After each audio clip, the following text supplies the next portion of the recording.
नायका पुरान का सब हो मिला हेलो कि कंवरिया आ कमर मह जाता आ भोला जी के गाना बजाता।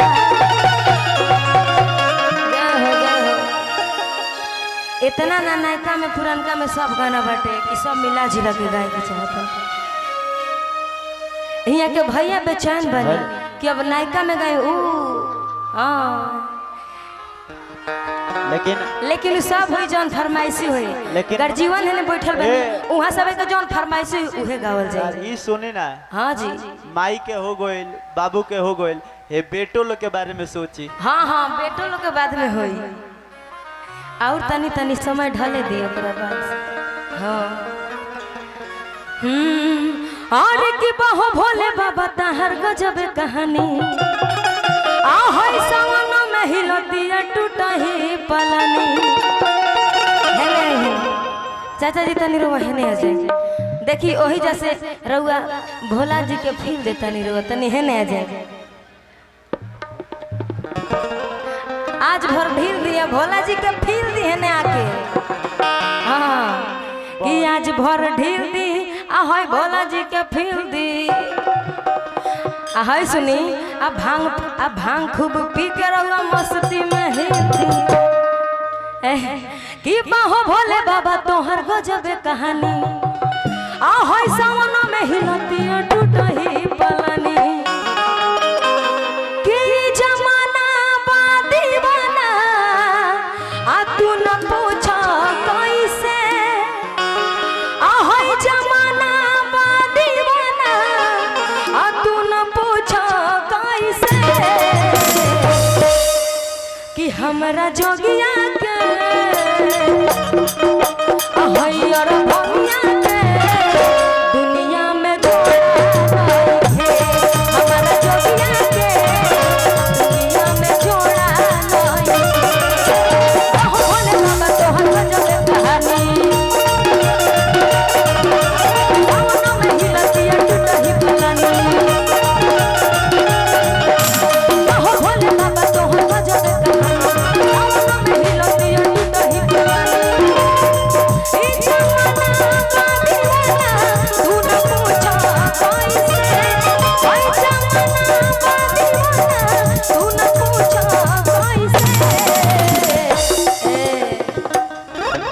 कि हमरा जोगिया के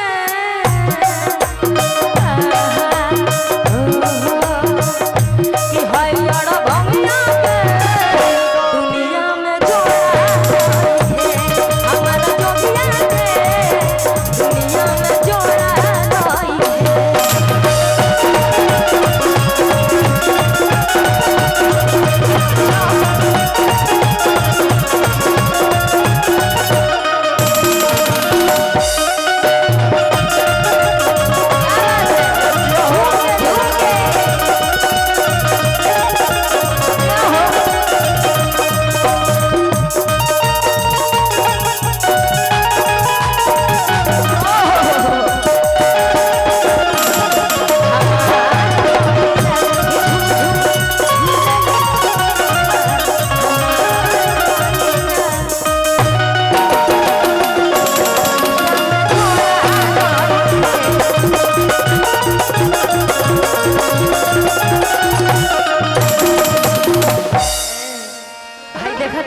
हई जितना आगे भैया लोग बैठल बा एने अगल बगल ई सब लोग के नायका चाहिए नायका ढील दो फिर दो ढुक जा सब होई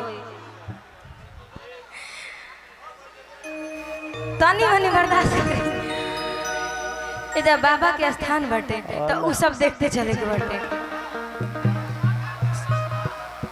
हाँ देखी होने बाबा जी के फरमाइशी बाकी मत गई हो।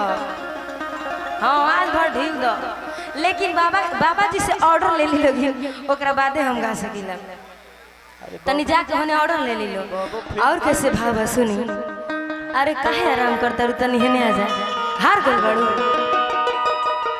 आई रौरा भारती जी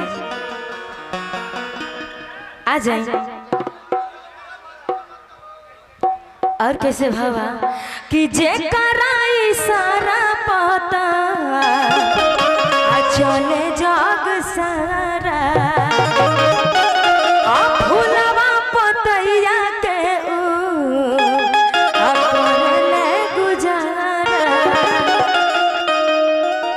कैसे भाव है भक्त के कि जे कराई सारा दीपचंदी में बजे बड़ी सुंदर लगे कि जे कराई सारा चले जग सारा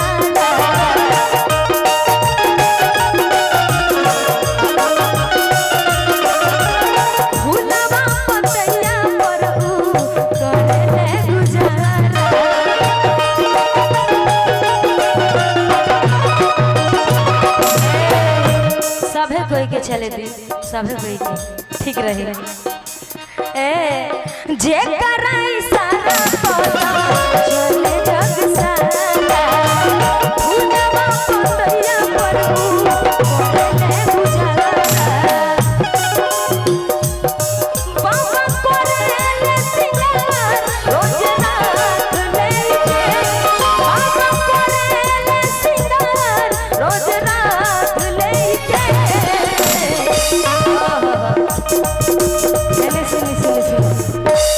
तनी हिंगा ठुमका देखी भारती जी के कि बाबा कोरेले सिंगार और रोज राख लेके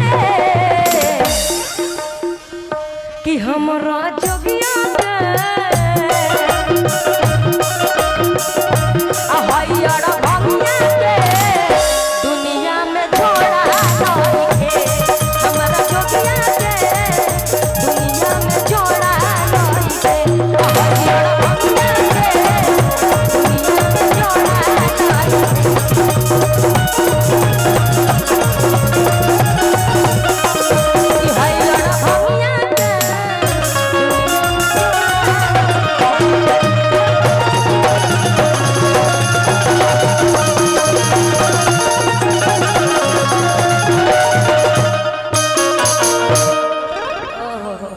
जय हो प्रेम से बोली बालखंडी बाबा की भोलेनाथ जी की जय हो। बड़ी फरमाइशी है भैया लोग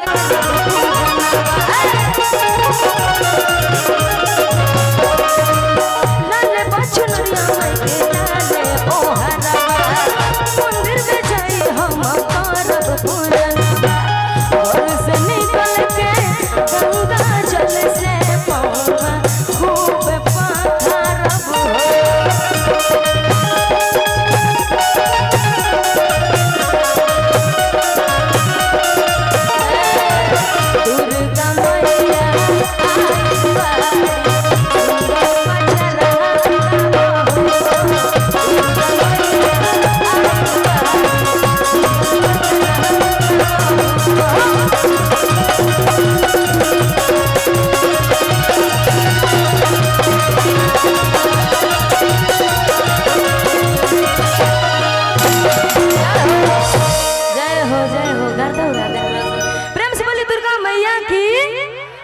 बलखंडी बाबा की जय हो। बाबा के तनी एगो दूगो भजन हो जा अभी शाम के महीना चलता तो स्पेशल बाबे के चलिए आजकल अब हो है नहीं